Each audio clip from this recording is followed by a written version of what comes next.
كلنا كبرنا على حاجات كنا فاكرين انها صح، وبعدين اكتشفنا انها مجرد اكاذيب. حاجات اتقالت لنا واحنا صغيرين وصدقناها بدون ما نفكر، لكن الحقيقة صدمتنا. النهاردة هنكشف لكم 5 اكاذيب كبيرة صدقناها طول حياتنا.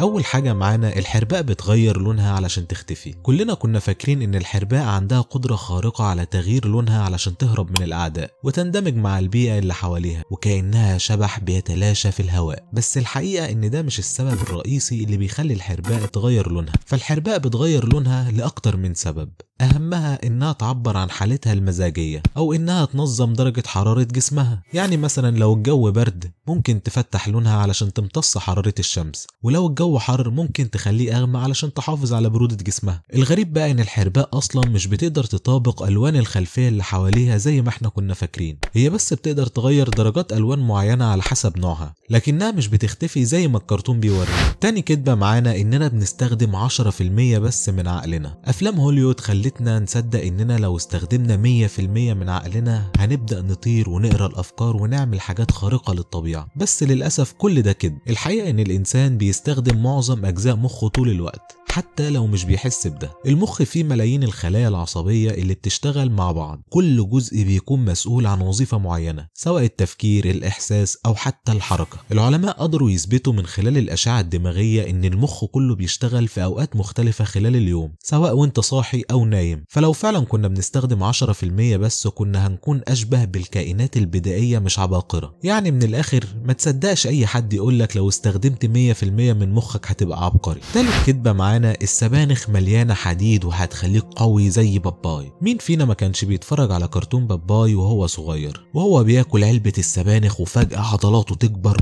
وبيضرب الأشرار؟ كلنا كبرنا على إن السبانخ فيها كمية حديد رهيبة، بس الحقيقة غير كده تماما. القصة بدأت بغلطة مطبعية من كيميائي ألماني اسمه إريك فون وولف في سنة 1870 لما كان بيسجل نسبة الحديد في السبانخ. كتب الرقم غلط وزود 0 زيادة، فبدل ما يكتب إن فيها 3.5 ملي جرام لكل 100 جرام كتبها 35 ملي جرام. وطبعا الرقم انتشر والناس صدقت ان السبانخ اقوى مصدر للحديد في الطبيعة. لكن الحقيقة ان السبانخ فيها حديد بس مش بالكمية اللي تخليك باباي، وكمان جسم الانسان مش بيقدر يمتص الحديد من السبانخ بشكل كويس زي اللحوم والبقوليات. يعني لو بتدور على مصدر قوي للحديد روح للعدس او الكبدة بدل السبانخ. رابع كذبة معانا ان الفاكهة والخضار يكفي ان احنا نغسلهم بالمية. دايما بنشوف اهلنا وهم بيغسلوا الخضار والفاكهة تحت المية وبس، وكلنا كنا فاكرين ان ده كفاية علشان ينضفهم تماما. بس الحقيقة ان مش كل الفواكه والخضروات بتكون نظيفة بعد الغسيل بالمية لوحدها. في فواكه زي التفاح والعنب بيكون عليهم طبقة من الشمع الصناعي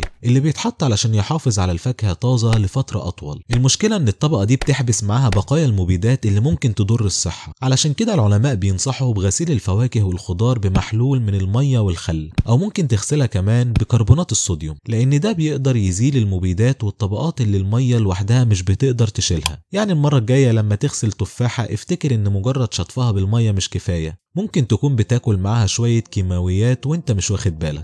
وخامس كدبة معانا ان الدم بيكون ازرق جوه الجسم ولما بيطلع بره بيبقى احمر. بص على ايدك دلوقتي اكيد هتلاحظ ان العروق باينة باللون الازرق، وده اللي خلانا نصدق ان الدم اللي جوه العروق لونه ازرق، ولما بيخرج من الجسم بيتحول للون الأحمر بسبب الأكسجين. صح كده؟ للأسف ده غلط تماما. الحقيقة إن الدم دايما أحمر سواء كان جوه جسمك أو بره. اللون الأزرق اللي بنشوفه في العروق مجرد وهم بصري، وعلشان نفهم السبب لازم نعرف إن الضوء بيتفاعل مع الجلد. لما الضوء بيسقط على جلدك الجلد بيمتص بعض الألوان وبيعكس الباقي، وبسبب طبيعة الأنسجة والدم العروق بتبان زرقاء لأن الضوء الأزرق بيتشتت بسهولة أكتر من اللون الأحمر. لكن الحقيقة إن الدم اللي جوه العروق أحمر غامق مش أزرق زي ما كنا فاكرين. الدم الغني بالأكسجين بيكون لونه أحمر فاتح، والدم اللي راجع للرئة علشان بيتخلص من ثاني أكسيد الكربون بيكون أحمر غامق، لكنه عمره ما يكون لونه أزرق. يعني ببساطة لون العروق اللي شايفه على إيدك